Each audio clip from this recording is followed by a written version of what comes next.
ازيكم حبايبي؟ عاملين ايه؟ يا رب تكونوا بخير وبأحسن حال. النهارده هنعمل مع بعض زي ما انتم شايفين كده ملوخية ناشفة. هنجففها مع بعض وهقول لكم الطريقة بتاعتها. طريقة سهلة جدا. بصوا لونها اخضر ازاي.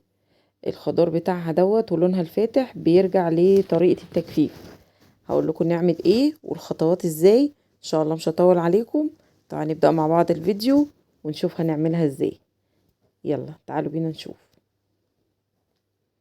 السلام عليكم ورحمة الله وبركاته. ازيكم حبايبي؟ عاملين ايه؟ يا رب تكونوا بخير وبأحسن حال. النهاردة هنعمل مع بعض ملوخية مجففة. انا جبت هنا الملوخية بتاعتي وبدأت ان انا ارطفها كده.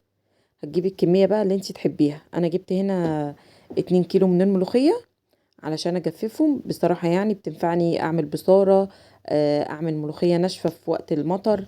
بجد يعني بتنفع في الوقت بتاع الزنقات دوت. فانت عايزة تعملي اكتر براحتك. انا عملت هنا 2 كيلو. قرطفتها وغسلتها كويس جدا كذا مرة وحطيتها في مصفى نزلت المية بتاعتها. وجبت قماشة كده فردتها وبدأت ان انا انطور عليها الملوخية بتاعتي كده زي ما انتوا شايفين. بنطور الملوخية كده ليه؟ علشان تشرب المية. القماشة دي تشرب المية ايه اللي في الملوخية، علشان لما اخرجها في الشمس ما يبقاش فيها اي مية وحتت منها تسود وحتت تبوظ. لازم تعملي الخطوة دي جوه عندك. تفردي قماشة كده وبعدين تفردي عليها الملوخية.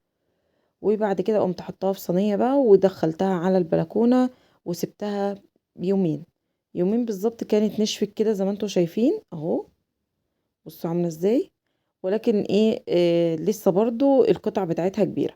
فهناخدها بقى مع بعض ونروح علشان نفرمها كده في قلب منخل او ننعمها يعني.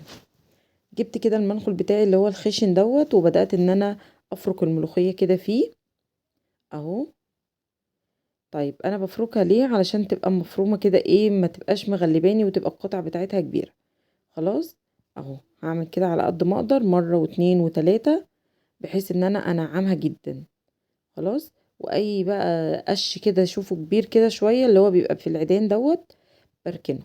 هعمل مرة كمان اهو. يعني بتعملي الخطوة دي مرتين او تلاتة بحيث ان انت ايه تلاقي الملوخية بتاعتك كده صافية وايه وما فيهاش اي قش خالص اهو. طبعا بره بيدوهالنا بالقش دوت اهو.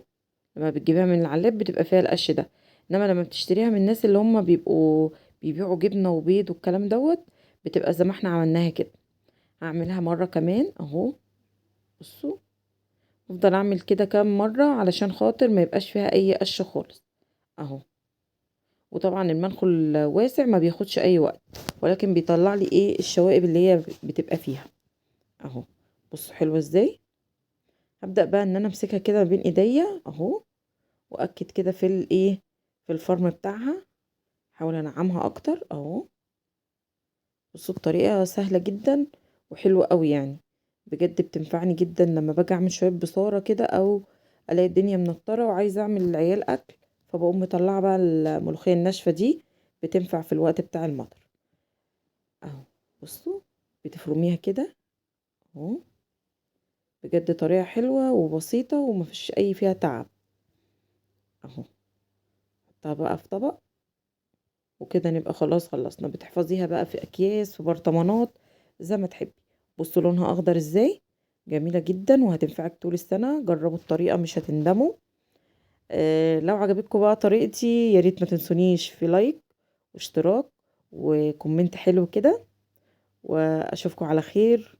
السلام عليكم ورحمة الله وبركاته. سلام.